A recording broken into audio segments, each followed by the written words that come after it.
Good morning पिलाମାନେ आज सकाल class रे आमे पढ़मा नवम श्रेणी राजनीति विज्ञान द्वितीय पाठ मौलिक कर्तव्य।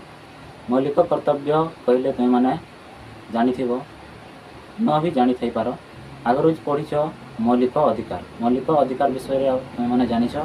मौलिक अधिकार 7 गोटी रही अछि किंतु 1978 मसीहा ठारू ताहा संविधान धारा संविधान 44तम संविधान संशोधन बल धारा 300 अनुसार बाद पड़ी हूँ संपत्तिगत। आम देखा मौलिक कर्तव्य कौन। मौलिक कर्तव्य हूँ मौलिक कर्तव्य जहाँकि मौलिक अधिकार एवं मौलिक कर्तव्य जहाँकि परस्पर परिपूरक। यह गोटे मुद्रार दुई पार्श्व पड़ी जहाँकि गोटे बिना गोटे रहा संभव नुह।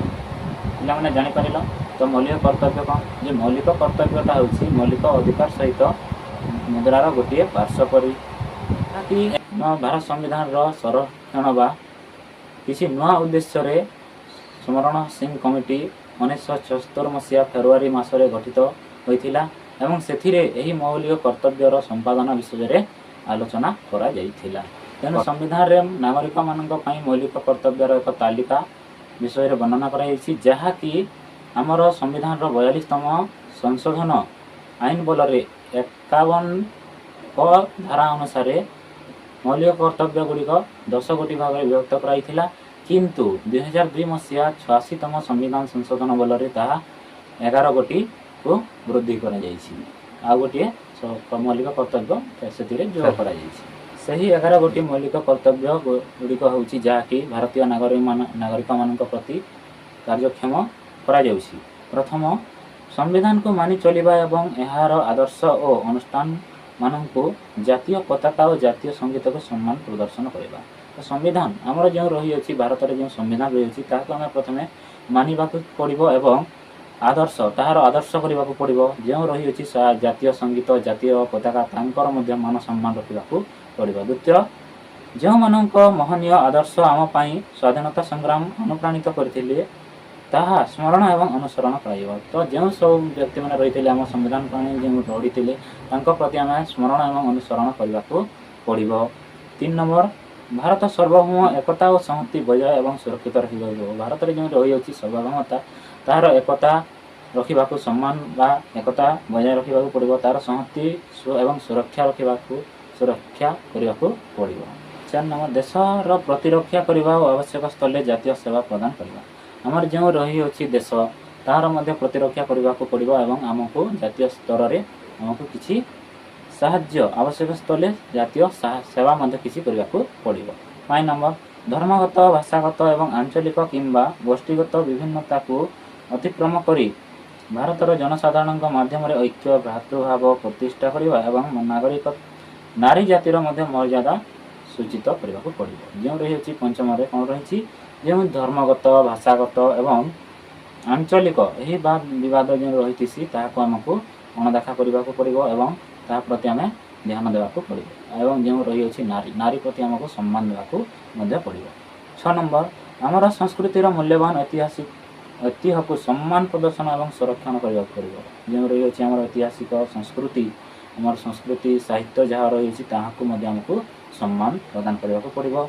7 नंबर अरण्य ह्रद नदी जहाँ वन्यप्राणी समेत प्राकृतिक परिवेश सुरक्षा और उन्नति करने को पड़ो। यह हूँ आमर कर्तव्य मान।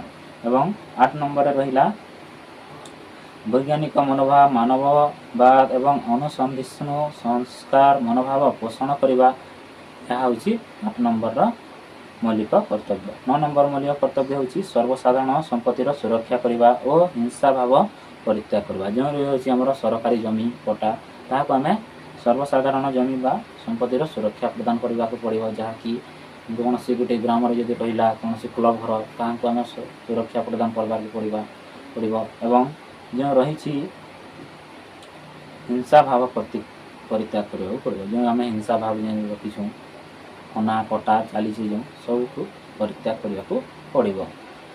10 नंबर व्यक्तिगत और समष्टिगत कार्यावलीर प्रत्येक क्षेत्र में उत्कर्ष साधन करने द्वारा आम देश प्रचेषा और कृतित्वर उच्चतर सोपान को अविरत उन्नति कर।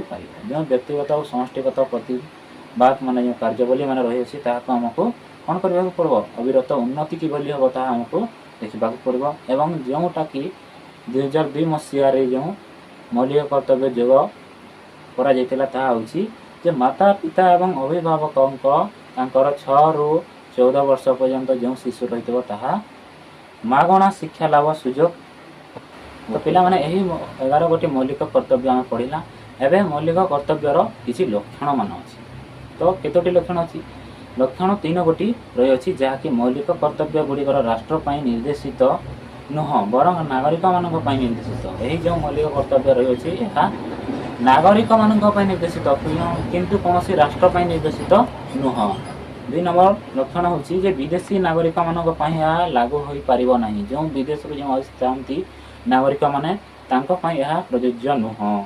3 ନମ୍ବର କୌଣସି ଭାରତୀୟ ନାଗରିକ ଏହି ମୌଳିକ କର୍ତ୍ତବ୍ୟ ସମ୍ପାଦନ ନ କଲେ ତାଙ୍କ ବିରୋଧରେ କୌଣସି ଆଇନଗତ କାର୍ଯ୍ୟାନୁଷ୍ଠାନ ଗ୍ରହଣ କରାଯାଇପାରିବ ନାହିଁ।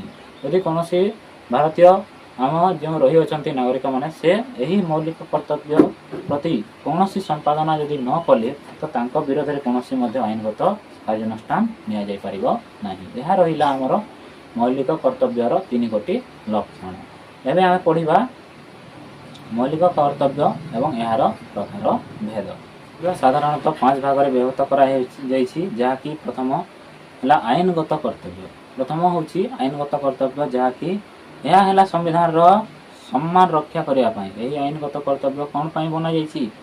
ସମ୍ମାନ ରକ୍ଷା ବା ସମ୍ମାନ ରକ୍ଷା କରିବା ପାଇଁ। ଆମର ଯେଉଁ ରହିଅଛି ସମ୍ବିଧାନ ତାହାର ସମ୍ମାନ ରକ୍ଷା କରିବା ପାଇଁ କରାଯାଇଛି। ଦ୍ୱିତୀୟ ହେଲା ରାଜନୈତିକ କର୍ତ୍ତବ୍ୟ। ଯେଉଁ ରହିଅଛି ରାଜନୈତିକ କର୍ତ୍ତବ୍ୟ ଏହା ଭାରତର ସାର୍ବଭୌମ୍ୟ ରକ୍ଷା କରିବା ପାଇଁ ତିଆରି କରାଯାଇଛି।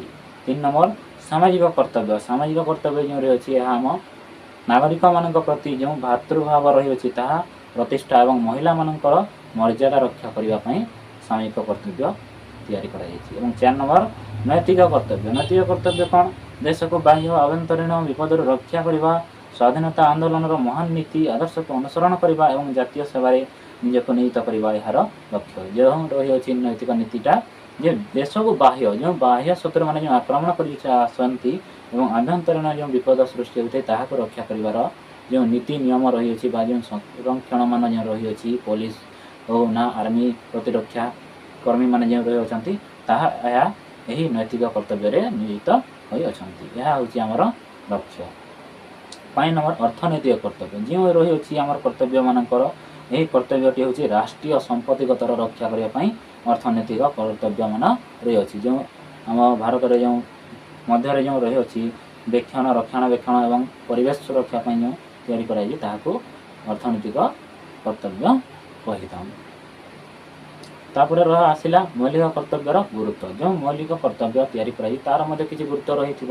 ତ ସେ ଗୁରୁତ୍ୱ ଗୁଡ଼ିକ ହେଲା ଯେ ମୌଳିକ ଅଧିକାର ଓ ମୌଳିକ କର୍ତ୍ତବ୍ୟ ପରସ୍ପର ପରିପୂରକ। ମୁଁ ଆଗରୁ ମଧ୍ୟ କହିସାରିଛି ଯେ ଏହା ପରସ୍ପର ପ୍ରତି ପରିପୂରକ ଅଟନ୍ତି।